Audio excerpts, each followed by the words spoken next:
Welcome back, YouTube. This is the second video in our Chi Sau series. The first video was Chi Sau single hand, and this video is going to be double hand or Poon Sau. So a couple things I want you to get your head wrapped around before we get into this. One thing is, the main purpose of Chi Sau is to learn how to stick and how to adhere and how to listen to the person in front of you. So if you're a Wing Chun practitioner, Chi Sau is the lifeblood of your training. And I want to make sure people understand this. Chi Sau is not fighting. Chi Sau is a drill to help you learn how to fight more productively and more efficiently. So when you're feeling this Chi Sau, when you're feeling the pressure coming in or going out, moving side to side, you're learning how to react based on your sense of touch as opposed to your sight or your sound. Okay? So with that being said, a lot of people that I've trained with and a lot of people I've seen, they focus on striking their opponent or kicking their opponent, which is perfectly fine, obviously. But where I like to start with my students is I like to start with control. So if you can learn how to control your opponent and move them where you want them to go, the strikes kind of fall in your lap. So here in a minute, I'm going to bring my assistant Eric in. You remember him from the first Chi Sau video, the Chi Sau video. And so what I want to go over is position. We're going to go over changing from right-handed Chi Sau to left-handed Chi Sau and the transition in between those two. And then once we go through that, we're going to dip in just a little bit into control. And then I'm going to make another video on this that's going to expound on that a little bit more. And also, if you happen to have any questions, please feel free to leave a comment in the comments box. Ask the question. I'll get back to you as soon as I can, and I'll answer you the best way I know how. So I'm going to bring my assistant Eric in here, and we're going to go over a little bit of the basics of where the hand placements go and how do we touch. Eric comes in. How you doing? Sir. Say hi. Hello. Yep, Eric. So what we're going to do is, if you saw the Chi Sau video, you'll recognize half of this structure. Chi Sau is half of Poon Sau, okay, half of double hand. So as we link up here, all right, if I move my hands, you'll notice he's got one hand on top of the other. So he's got a Fuk Sau on top, he's got a Tan Sau on bottom. Now what we like to say is that he's holding the ball. I like to think of a football because the football is a little more elongated. So he's going to have a more elongated structure here. But you'll notice his elbow is in a movable elbow position here and here. Okay, this one is really hard to keep in a movable elbow position simply because of where it is, and when the pressure comes in, it's very easy to get jammed. And this one is a little easier because this is more of a fortification. So when I come in here, I've got the opposite.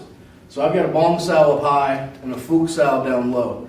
And you'll notice with our Fuk Sau, you notice we don't hook the wrist. Now there are some Wing Chun systems that do hook the wrist. But the way we prefer to do it is we have a full Fuk Sau on the forearms, so we get a little bit better feel. So from here, we're just going to focus on rolling. So when we roll, the constant is the Fuk Sau. He has a Fuk Sau here, I have a Fuk Sau here. As we roll, the Fuk Sau stays palm down. Okay, so if we go half cycle, which is 1, and then a full cycle would be 2 rolls. So like I said, the constant is the Fuk Sau. The variables are the Bong Sau and the Tan Sau. Those are the 2 centerline techniques. So as we do this, your Bong Sau hand is going to roll the Tan Sau and vice versa. Okay? So as we roll here, you just want to focus on sticking.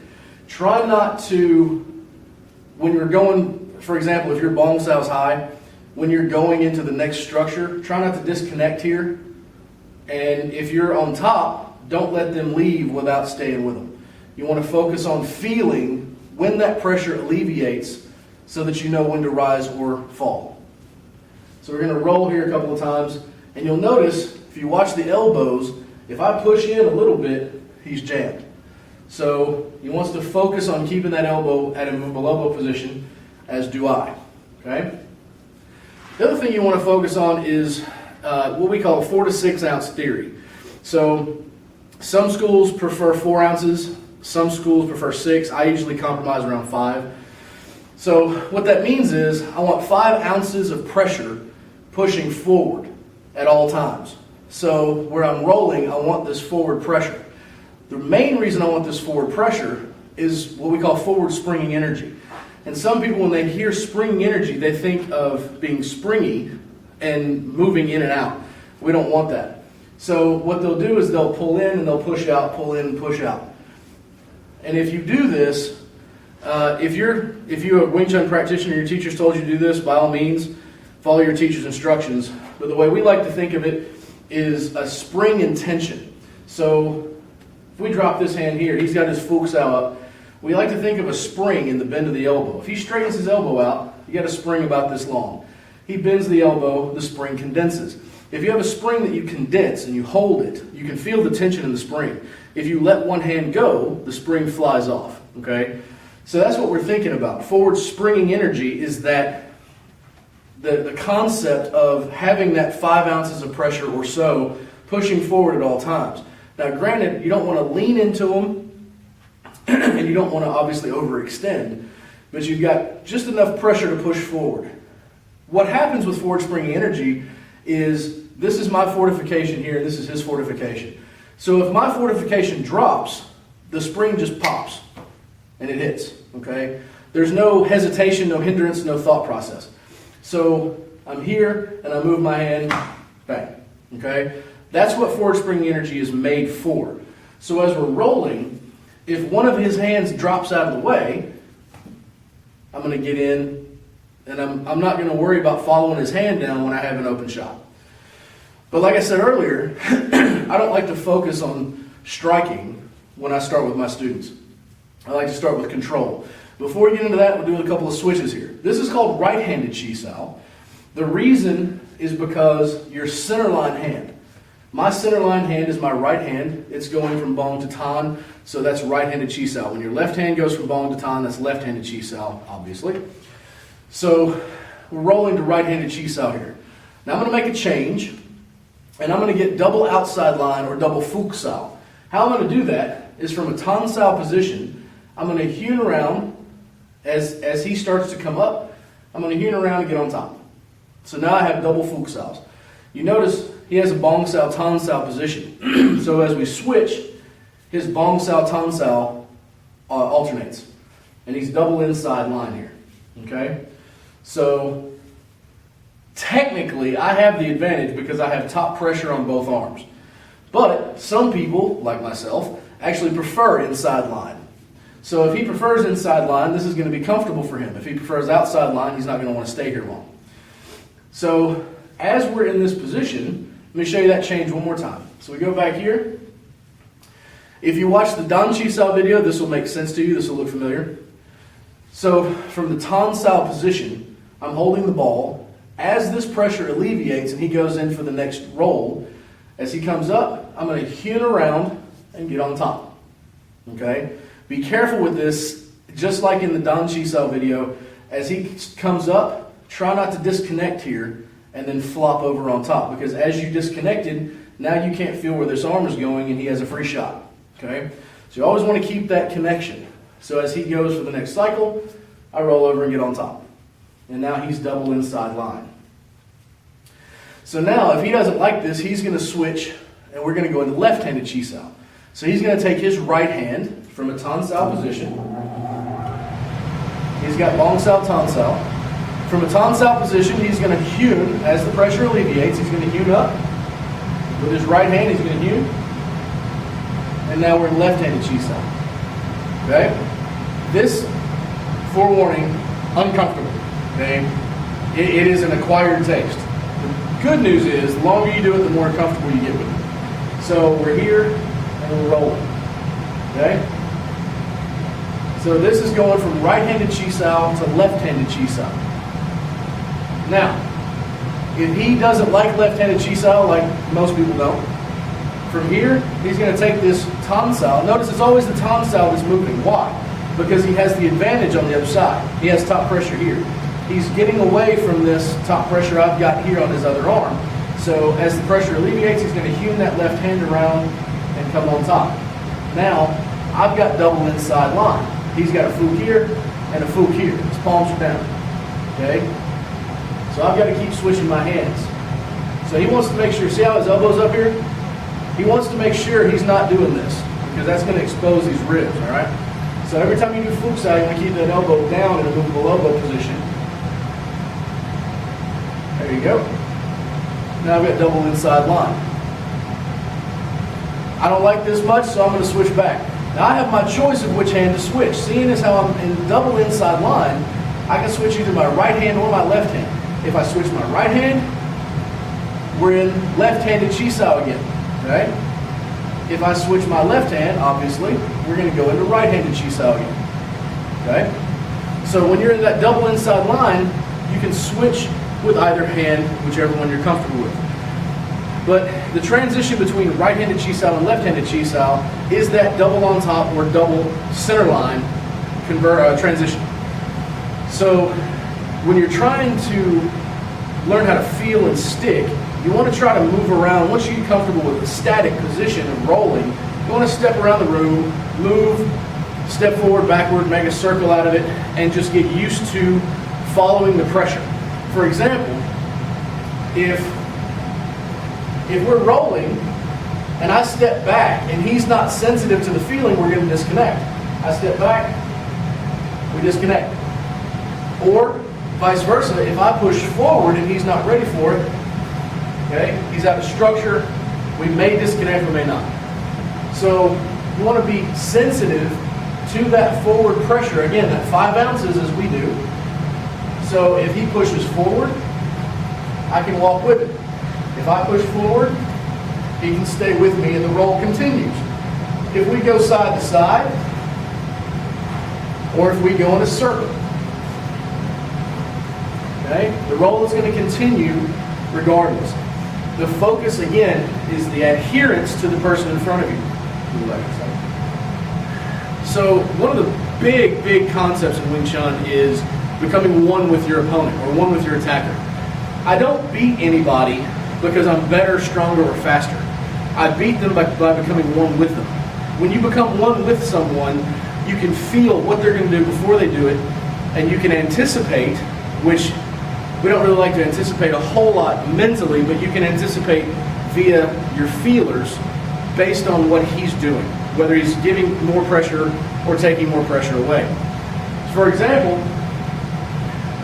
when I say we like to control here, let's say that he tries to strike me with his right hand.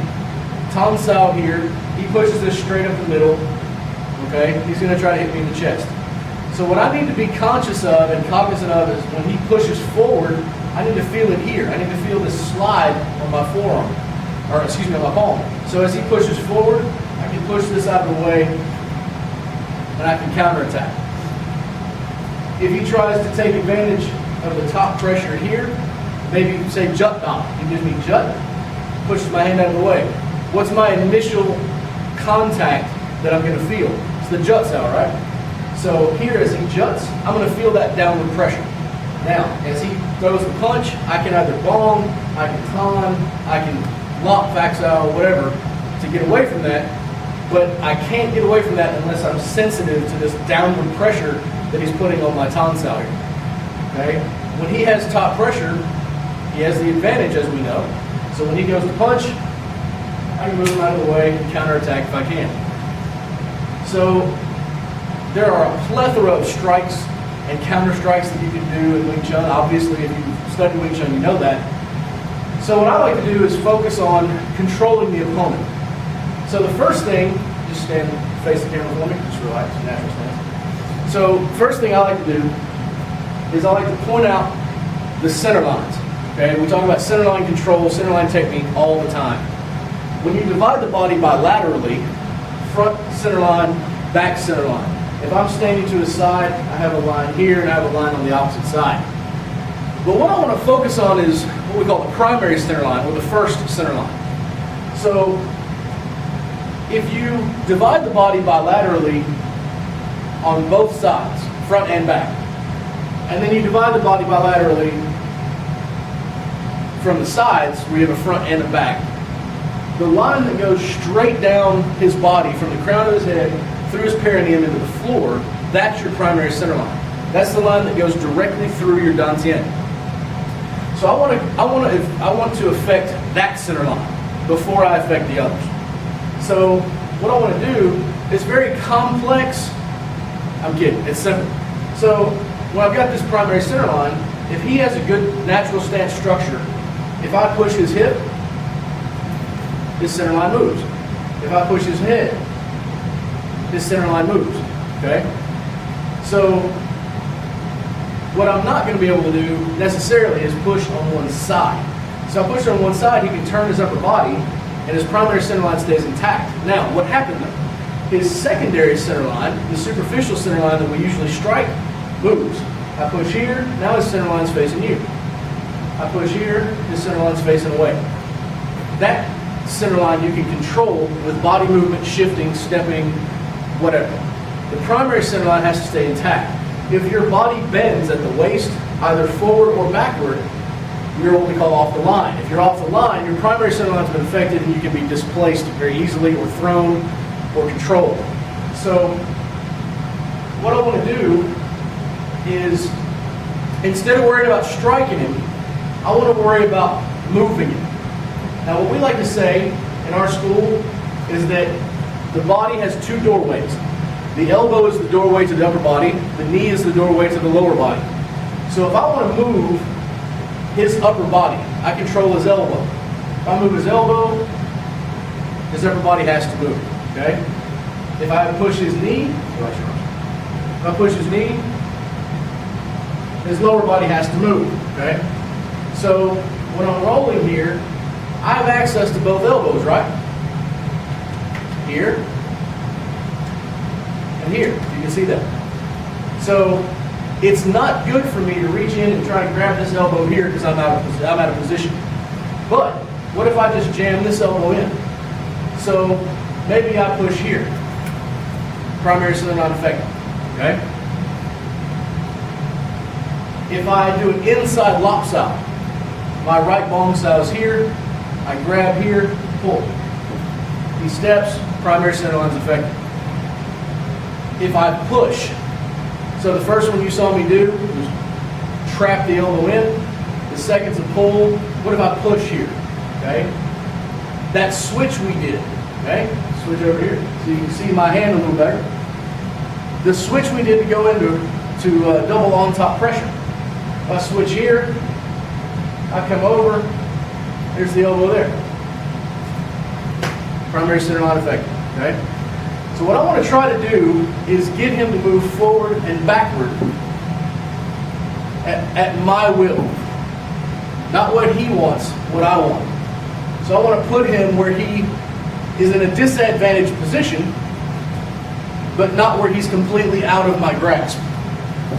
Okay? And you'll notice, if you get comfortable with this, you'll notice the strikes fall into your lap. You don't have to do anything really extravagant. If I push here, forward, he pushes this down, step forward, spade hand. If I push his right elbow, more than likely he may counter strike with this left hand. He pushes this in, elbow. Okay? Now obviously going full speed, this is going to be a little more difficult, so you need to work this on a slow pace. What we like to do, we like to cut it about half speed. Same forward pressure, same 5 ounces of pressure, but half the speed. And so we can feel every little thing. I can feel if my elbow's getting trapped into my ribs. I can feel if he's pushing too hard or not enough, and vice versa. So when I roll here, I switch. Maybe I go here and I push. Now what that does for me is it helps me transition to control that elbow. Excuse me. What it does for him, it helps him feel how he got in that position and possibly how to get out of that and counterattack. Thank you very much. Appreciate your help. So that's the second video on Poon Sau, rolling hand. Excuse me. So I hope you liked the video. Again, if you have any questions, please put something in the comment box. We'd love to hear from you. I'll get back to you as soon as I can, and I'll answer your question the best way I know how.